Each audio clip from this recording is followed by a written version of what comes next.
फिर ये कहता है थाने के सामने जिनके घर हैं। नींद का थोड़ा नफा है, अगर किसी निर्जन में है तुम्हारा घर, चलती सड़क के सामने होगा तो पड़ेगा दिनचर्या में खलल। तंग वस्तुओं में घुटन हो सकती है, बाजार में रहने के जरूर कुछ लाभ हैं, हर जगह रहने के कुछ नुकसान फायदे हैं, पर किस्मत वाले हो तुम, थाने के सामने नहीं है तुम्हारा घर।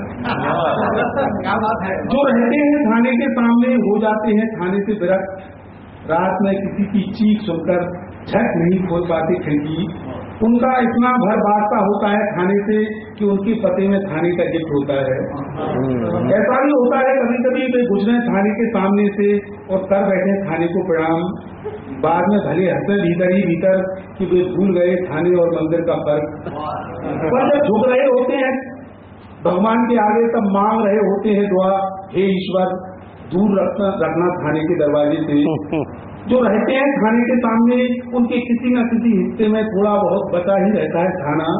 तमाचों की गूंजें, घुड़कियां, गालियां और सैनिकों की आवाजें, अंधकार में दमकते थाने का सन्नाटा, रात बिरात सन्नाटे को चीरता सायरन।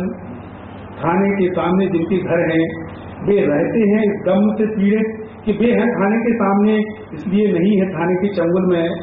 जो सज्जन है, सज्जन का दरपोक बनाती है उन्हें, सत्य नागरिक होने की वजह से हरदम करना पड़ता है उन्हें इस यातना घर का समर्थन।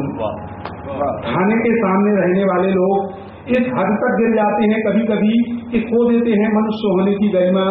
मौका आने पर इतना भी नहीं कर पाते कि थाने के बाहर सिर पीट पीट कर बिलखती उन स्त्रियों को पानी पिला दें जिनके निरपराध पिता, पति, भाई या बेटे पिट रहे होते हैं थाने के भीतर। क्या बात, बहुत मुझे लगता है कि मैं एक कविता और पढ़ूंगा। ये आखिरी कविता पढ़ रहा हूँ।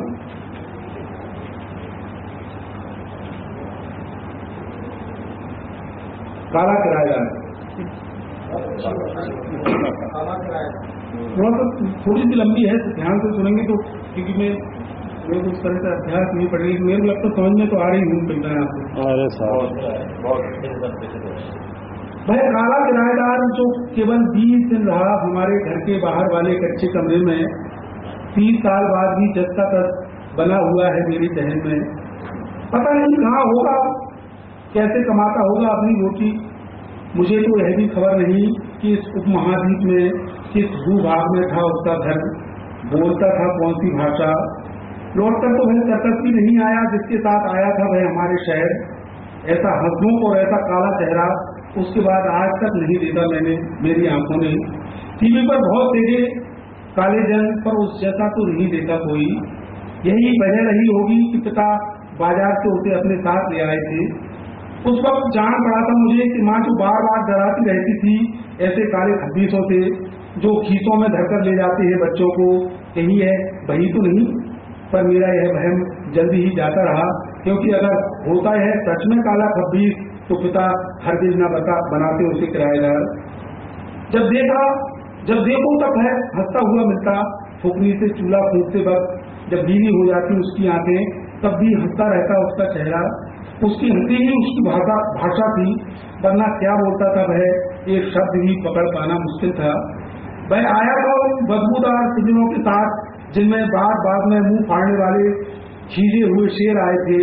उन्हीं पिंजरों वाले ट्रकों से उतरा था उदास आंखों वाला वह बंदर जो चलाता था सर्कस में साइकिल, और वे इटलाती हुई लड़कियां भी जो गेंद उछालते हुए रात में अचानक हो जाती थी सुंदर।